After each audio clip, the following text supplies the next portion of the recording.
Alright, hello everyone, and welcome back to Scratch's Director's Cut. I'm sorry it took me so long to do any more of this, but, that's not really true. I did do more of this. I did a lot more of this. Hours of gameplay, in fact. But, after doing said hours of gameplay, I discovered that, my microphone had been muted the entire time.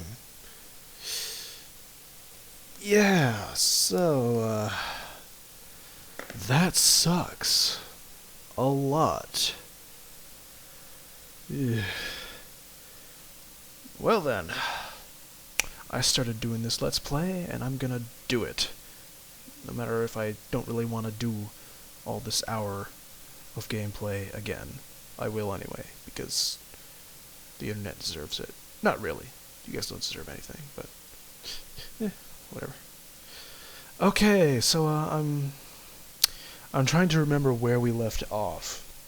I can't entirely remember. I think, yeah, because I had to start a new game and then rush forward to this point. But I believe, yeah. What's this? I apologize if we've already read this letter, but whatever. I'm gonna read it again. Why is it that I can't concentrate? Crumpling pages like this. I'm getting worse. The whisperings. They're killing me. They cannot be real. They cannot be real. I barred the doorway, but still can hear them in my dreams. How to get rid of it? If it was only that simple. But tearing it apart would force one to admit that's otherworldly in nature. No, it just can't be possible. I don't allow these thoughts to cross my mind. I can't. But I can really hear them. So clearly. Have I really lost it? It just can't be that I'm experiencing exactly what James did. It has to be influence. How else to explain that every time I walk past the gallery, the whisperings grow louder? They're luring me inside. It wants me closer. I can hear them again. Yes, the tortured souls of the fallen, now suffering for eternity. A chant, next room. I know for sure its source now. I can't fool myself any longer. Are those drums? Oh, please, for Christ's sake, don't let it be drums.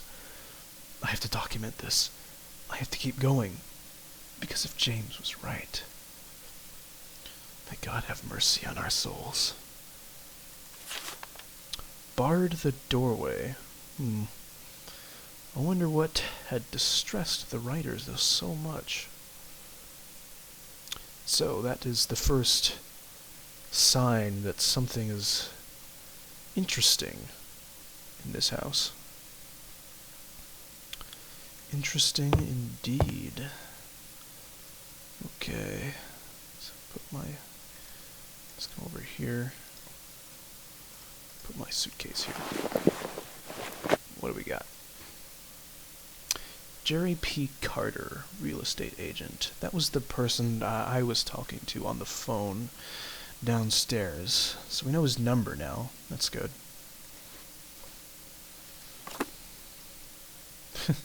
This must be the novel, or one of the novels, that the main character has written. Ooh, a pen. What's this? Barbara. So someone named Barbara. I have the number to someone named Barbara now. What's this? Michael. It took me months, but at last I think I've managed. Well, I mean think, so to speak, as there are only a few details left, but I can confirm with certainty that the house is yours. I owe you an apology, because I didn't think it'd take me this much time. I tell you, I'd have never thought that finding a Victorian house, and no more no less than Rothbury, would have been so hard. The majority of the old houses in this region are either impossible to live in, or they belong to the aristocracy. As if that wasn't enough, you and your bloody whims. Was it really that necessary, being so cut off from town? Why all this sudden need for solitude? Well, as long as you don't become one of those typical hermit writers. Anyway, this beauty will take your breath away. It belonged to a wealthy family that always took great care of it.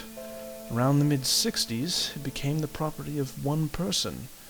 I believe a friend of this family. He lived there for about 5 years or so, and then abandoned it. Yes, you read right.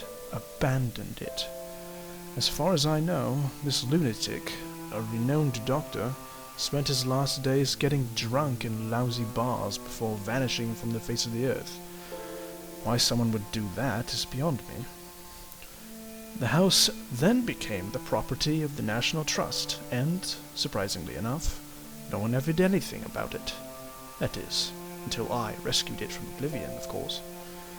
It took me a lot of work, so I hope you like it. The price is just as we discussed earlier. I know it's hard to believe, but the price of the interior was never agreed upon.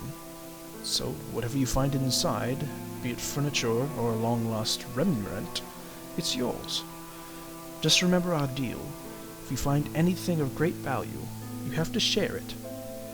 Now, I won't bother you if your sofa collection happens to be valued in the thousands, but if you bump into a hidden cache of money, and you can never know, really, then I want a piece of it. Wait a second. If you happen to sell any important item you find inside the house, such as your sofa collection, I have to get a part too. Business is business, my friend.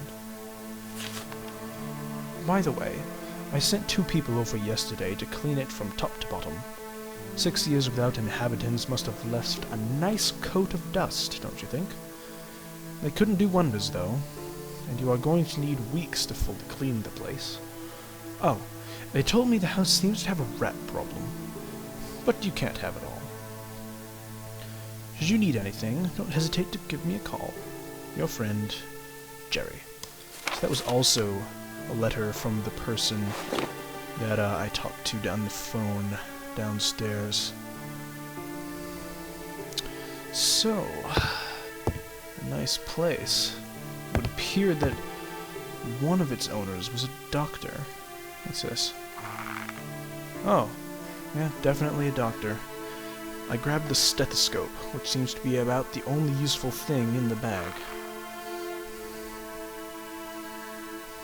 It's too early to go to bed. Well then, I say we explore the rest of the house, hmm?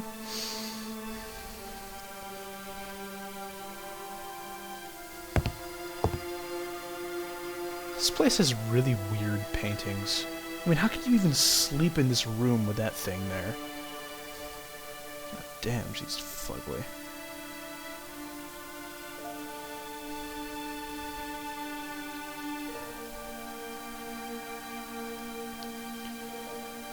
Alright, moving on.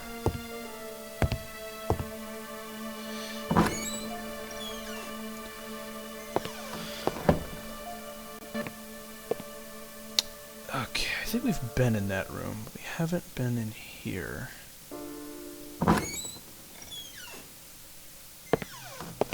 I was unusually surprised after entering this room. It was some kind of gallery, its theme being African culture. So this must be the gallery that letter was talking about. The one where the dude said he was hearing whisperings from. Let's check it out.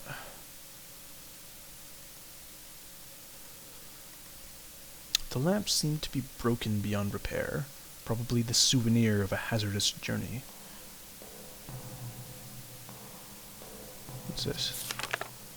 Dear James, I'm going to make use of those, what does that say, resting moments to thank you once again for your kindness. Those shields that you have donated to us are wonderful. If it weren't for you, our section dedicated to the African objects wouldn't be anything else other than a mere collection of photographs. Also, I've been looking into these Dalamar you mentioned. I have to say, they seem to be rather fantastic. If it wasn't for your personal account of their activities, I'd dismiss them as old wives' tales. I found a few books mentioning them, and I'd be very happy to lend them to you. They will be mailed at once. I hope this can satisfy your curiosity. The Dalamar? The hell are the Dalamar? I say we do some more investigating.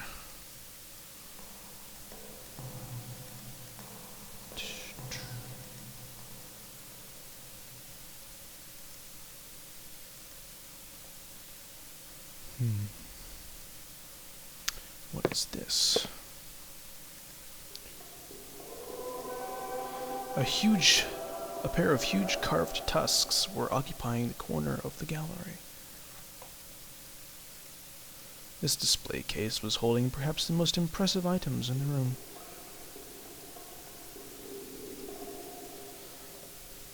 The beautiful vases were mesmerizing. Very interesting. I have to admit that a gallery was the last thing I would have expected in this house. Well, maybe not, but I never would have expected an African gallery. It's a bit unorthodox. Something that looked like a lion's claw was firmly attached to a necklace.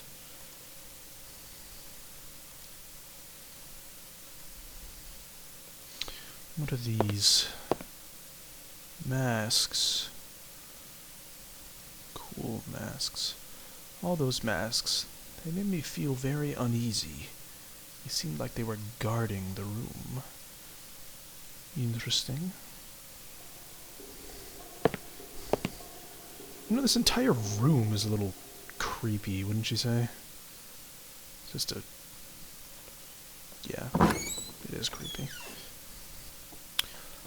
Let's explore. Let's go back downstairs. We never finished downstairs.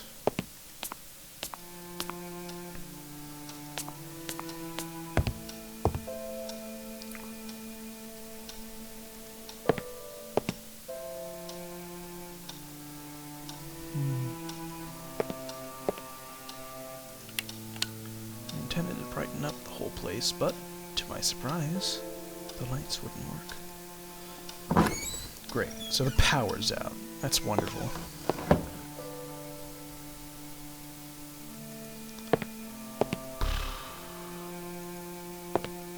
Alright.